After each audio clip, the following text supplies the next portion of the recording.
Hi everyone, welcome back to daily bytes. Daily bytes में आप सभी का फिर से स्वागत है।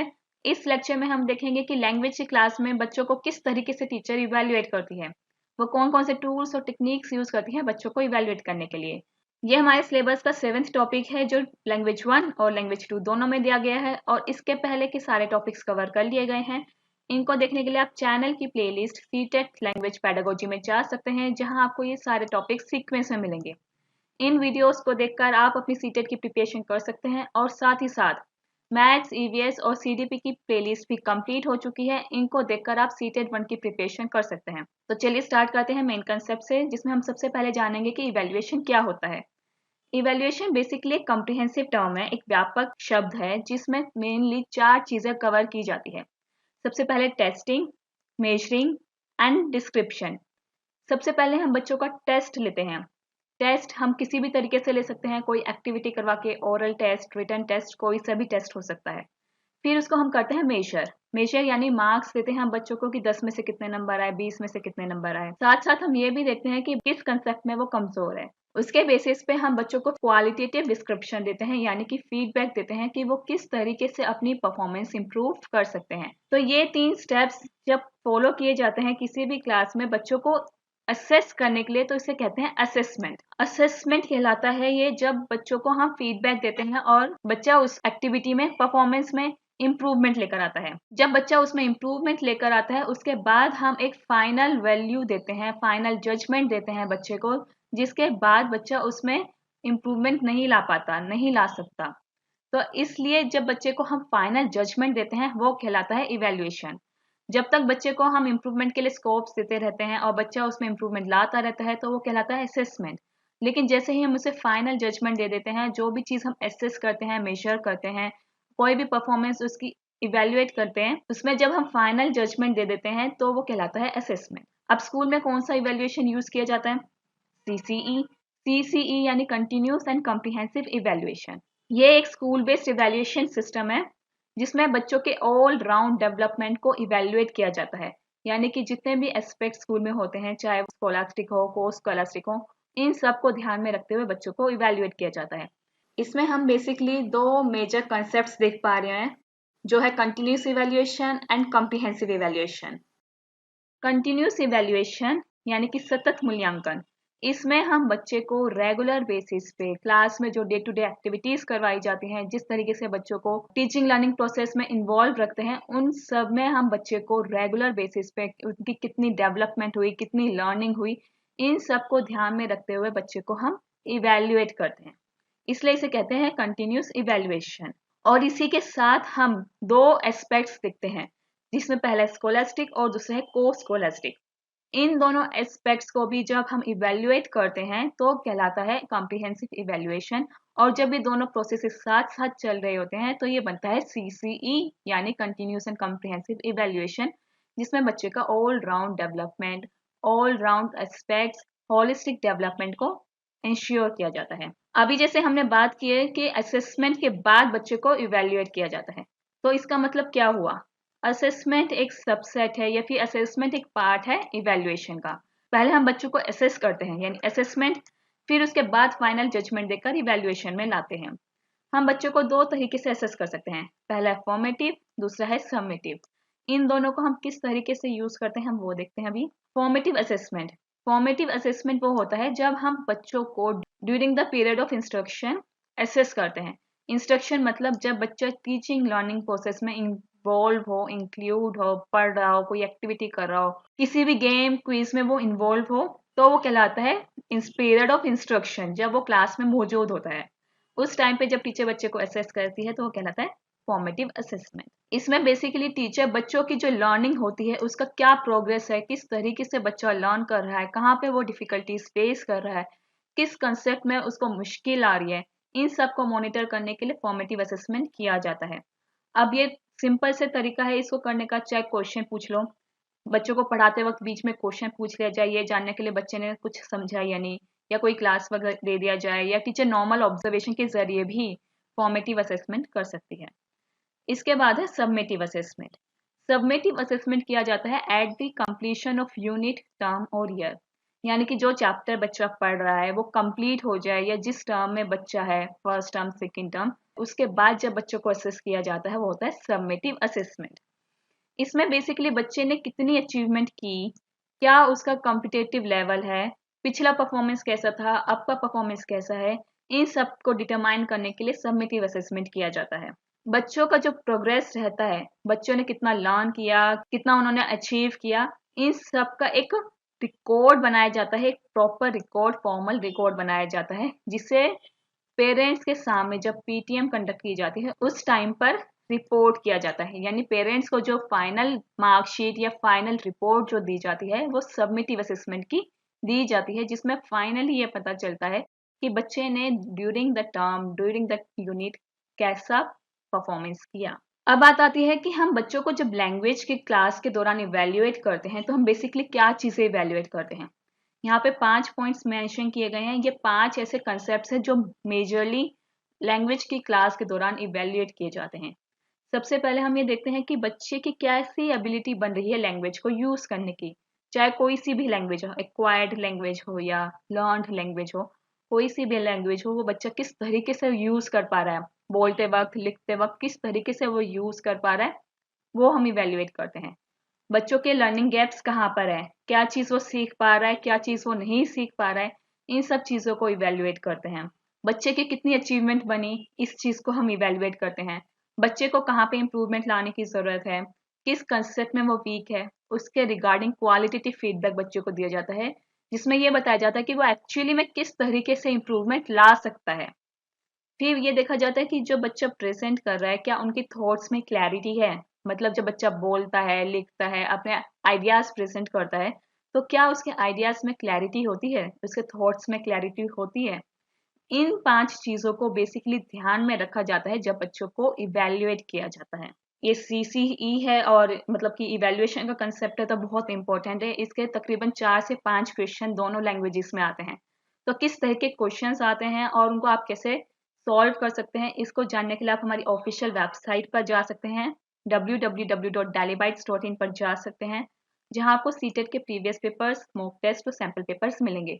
उनकी प्रैक्टिस करके आप अपनी परफॉर्मेंस बूस्ट कर सकते हैं। तो हम देखते हैं कि किस तरीके से टीचर टूल्स एंड टेक्निक्स का यूज़ करती है, कौन कौन से टूल्स एंड टेक्निक्स हैं जिनका वो यूज़ करती है बच्चों को इवेल्युएट करते वक्त। सबसे पहले हम इन दोनों का डिफरेंस जान लेते हैं। बच्चों का जब डाटा कलेक्ट किया जाता है कि बच्चा कैसा परफॉर्म कर रहा है, कहाँ उसका इम्प्रूवमेंट की ज़रूरत है, कहाँ पे वो बहुत अच्छा कर रहा है, इन सब के रिगार्डिंग जो भी डाटा कलेक्ट किया जाता है, जिस भी तरीके से डाटा कलेक्ट किया जाता है, उसे कहते हैं टेक्निक्स। अब इसमें कोई भी activity, discussion, quiz, game, puzzle, oral test, written test सब कुछ आ सकता है। जब बच्चों का ये डाटा कलेक्ट होता है, उसके बाद टीचर को एनालाइज करना पड़ता है, एसेस करना पड़ता है, ये जानने के लिए कि बच्चा कहाँ पे वीक है, कहाँ पे वो स्ट्रॉन्ग है, कहाँ पे इम्प्रूवमेंट की ज़रूरत है।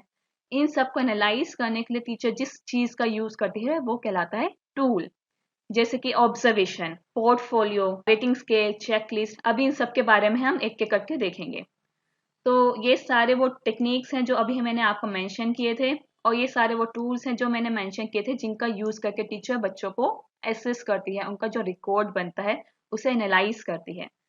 तो हम अभी एक एक करते ही सभी टूल्स के बारे में देखेंगे। सबसे पहले ऑब्जर्वेशन।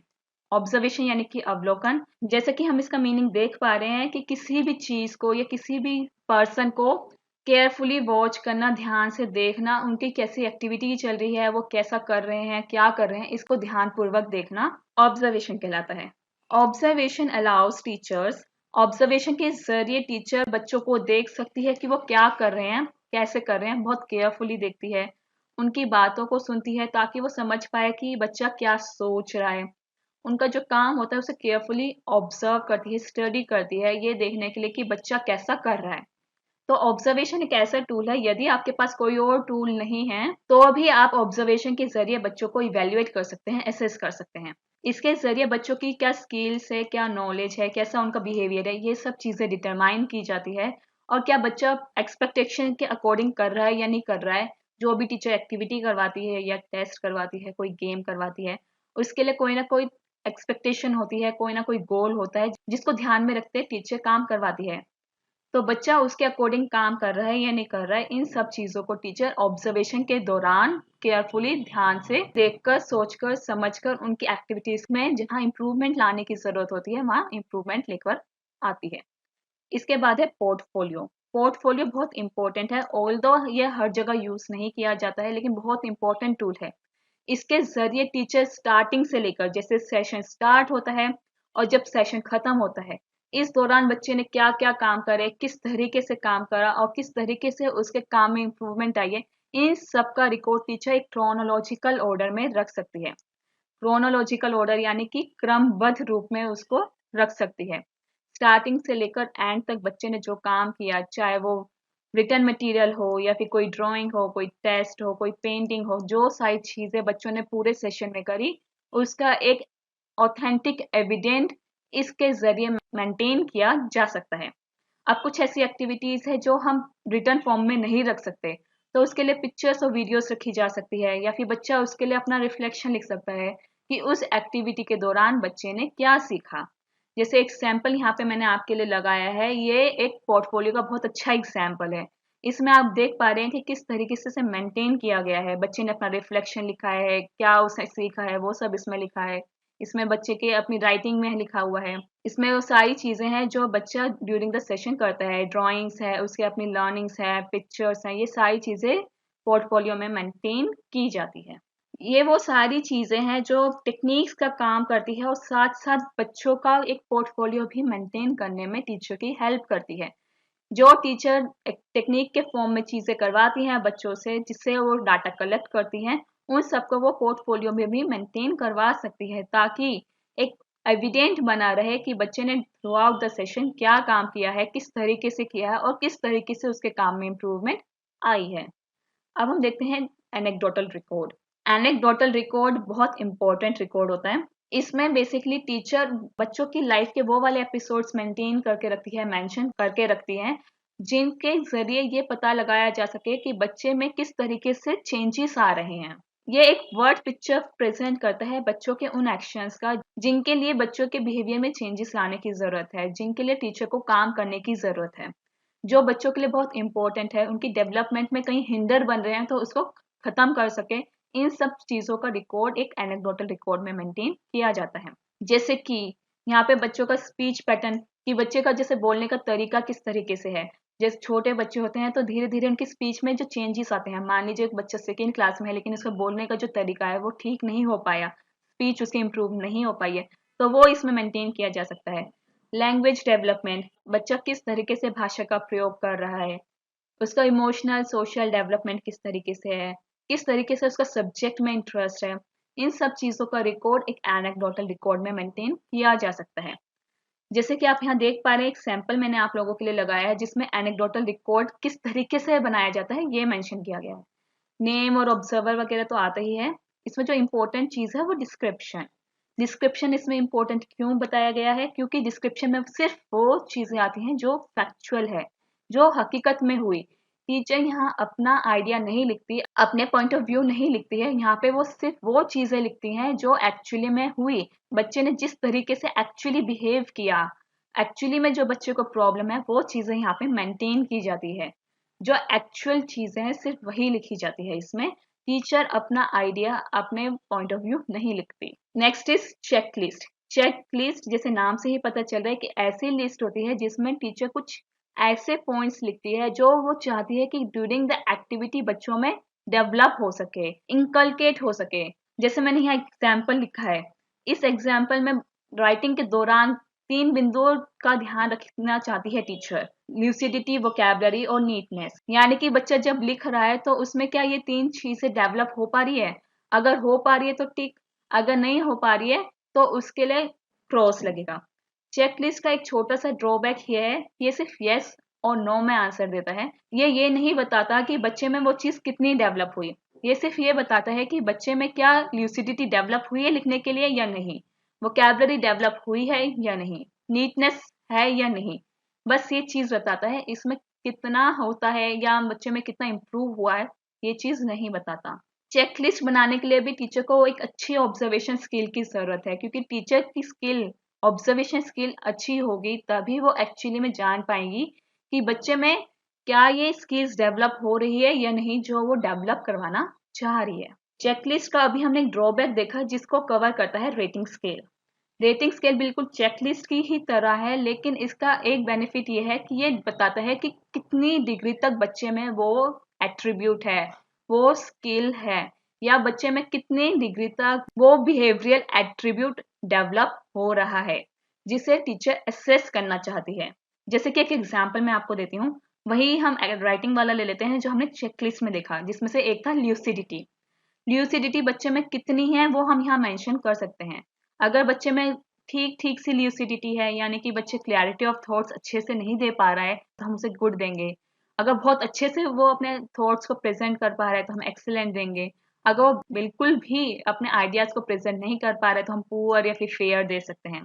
तो इस तरीके से रेटिंग स्केल चेकलिस्ट का एक हायर वर्जन है। जो कमी चेकलिस्ट में रहती है वो रेटिंग स्केल पूरी कर देता है। इसके बाद है रूब्रिक्स। रूब्रिक्स भी बिल्कुल चेकलिस्ट की तरह और रेटिंग स्केल की तरह ही है, लेकिन ये एक वेल डिफाइंड फॉर्म है इन दोनों के कंपैरेटिव में, क्योंकि इसमें ये कंपोनेंट्स भी मेंशन किए जाते हैं जो हम रेटिंग स्केल में मेंशन नहीं करते। रेटिंग स्केल में हम सिर्फ मार्क्स देते हैं या फिर गुड वेरी गुड देते हैं जो बच्चे की एक्टिविटी से रिलेटेड होते हैं, लेकिन हम साथ साथ ये भी मेंशन करते हैं रूब्रिक्स में कि बच्चे ने वो जो स्किल है कितनी डेवलप करी है, और जो हम मार्क्स दे रहे हैं वो क्यों दे रहे हैं। जैसे कि बच्चा कोई रिटर्न वर्क कर रहा है, ओरल वर्क कर रहा है, या कोई भी वर्क कर रहा है, उसमें हम जो बच्चे को मार्क्स दे रहे हैं जैसे रेटिंग स्केल में देते हैं, रूब्रिक्स ये बताता है कि हम वो मार्क्स क्यों दे रहे हैं। फॉर एग्जाम्पल, एक्सप्लेनेशन ये एक कॉम्पोनेंट है जो बच्चे की स्पीकिंग या फिर राइटिंग स्किल के दौरान डेवलप होनी चाहिए। यदि हम इसमें 4 मार्क्स देते हैं बच्चों को, तो हमने साथ में एक्सप्लेनेशन भी दिया है कि हम 4 मार्क्स क्यों दे रहे हैं, क्योंकि बच्चे ने डिटेल में आंसर एक्सप्लेन किया है, इसलिए 4 मार्क्स। यदि हम बच्चे को 2 मार्क्स देते हैं तो हम यहाँ पे एक्सप्लेन कर रहे हैं कि हमने 2 मार्क्स क्यों दिए हैं, क्योंकि बच्चे ने एक्सप्लेनेशन ठीक से नहीं की है, इसलिए हम यहाँ पे बच्चे को 2 मार्क्स दे रहे हैं। इसी तरीके से स्पीच है, अगर बच्चा बोलते वक्त किस तरीके से वो बात कर रहा है, अगर उसमें कॉन्फिडेंस है तो हम उसे 4 मार्क्स देंगे, लेकिन बच्चा नर्वस है बोलते वक्त तो हम उसे 1 मार्क्स दे सकते हैं। इस तरीके से जो रूब्रिक्स है ये रेटिंग स्केल और चेकलिस्ट का एक हायर वर्जन है जो मार्क्स के साथ साथ ये भी बताता है कि वो मार्क्स हम क्यों दे रहे हैं। इसके बाद है मार्कशीट। मार्कशीट एक फाइनल आउटकम है इन सभी टूल्स एंड टेक्निक्स का जो पेरेंट्स को प्रेजेंट किया जाता है at the end of term या फिर at the end of year. इसमें स्कोलास्टिक और नॉन स्कोलास्टिक परफॉर्मेंस दोनों मेंशन की जाती है बच्चों की, कि बच्चों ने स्कोलास्टिक यानी एकेडमिक में कैसा परफॉर्म किया और नॉन स्कोलास्टिक में कैसा परफॉर्म किया। इन सब का ग्रेड और मार्क्स एक फाइनल आउटकम की फॉर्म में बच्चे के लिए पेरेंट्स के सामने प्रेजेंट किया जाता है। यह एक अल्टीमेट टूल है जिसमें बच्चे को इवैल्यूएशन का एक फाइनल जजमेंट दिया जाता है कि बच्चे ने ड्यूरिंग द सेशन कैसा किया और कैसे उसने इम्प्रूव किया, कहाँ पे उसको इम्प्रूवमेंट की अभी भी जरूरत है। इन सब चीजों को मार्कशीट में प्रेजेंट किया जाता है। अब हम देख लेते हैं कि इसके बेसिस पे किस तरह के क्वेश्चंस पेपर में आते हैं। जैसे कि पहला क्वेश्चन है, असेसमेंट के दौरान यहाँ 4 पॉइंट्स जो लिखे गए इनमें से सबसे ज्यादा जरूरी कौन सा है। इसमें ये जानना कि बच्चे का प्रीवियस लेवल कैसा था और उसने किस तरीके से उसमें प्रोग्रेस किया है। इन दोनों को कंपेयर करना, प्रीवियस लेवल को और अभी जो करंट लेवल है जिसमें वो प्रोग्रेस कर पाया है, उन दोनों को कंपेयर करना। नेक्स्ट क्वेश्चन इज, यहाँ पे 4 टूल्स टेक्निक्स मेंशन किए गए हैं, इनमें से ये बताना है कि प्राइमरी लेवल के लिए सबसे ज्यादा इंपॉर्टेंट कौन सा होगा। प्राइमरी लेवल के लिए सबसे ज्यादा इंपॉर्टेंट होगा पोर्टफोलियो, क्योंकि इसमें बच्चे का थ्रू आउट द सेशन जो भी काम किया गया है वो सब इसमें मेंशन होगा। तो ये एक ऑथेंटिक एविडेंट है जिसके जरिए हम बच्चे की परफॉर्मेंस को इवेल्युएट कर सकते हैं। अब अगला है आपका बोनस क्वेश्चन, इसे ध्यान से पढ़िए, इसका आंसर कमेंट बॉक्स में दीजिए and you know what will happen after that. अगर आपको नहीं पता है तो आप ये पिछली 2 वीडियोस देख सकते हैं, इसमें मैंने बताया है कि बोनस क्वेश्चन का आंसर देने से क्या होगा। तो अब तक के लिए इतना ही। बने रहिए हमारे साथ व्हाट्सएप, फेसबुक, इंस्टाग्राम, टेलीग्राम पे। इनके लिंक्स आपको डिस्क्रिप्शन बॉक्स में मिल जाएंगे। Thank you and have a nice day. Stay blessed, stay tuned. Comment करना ना भूलें, सब्सक्राइब करना ना भूलें।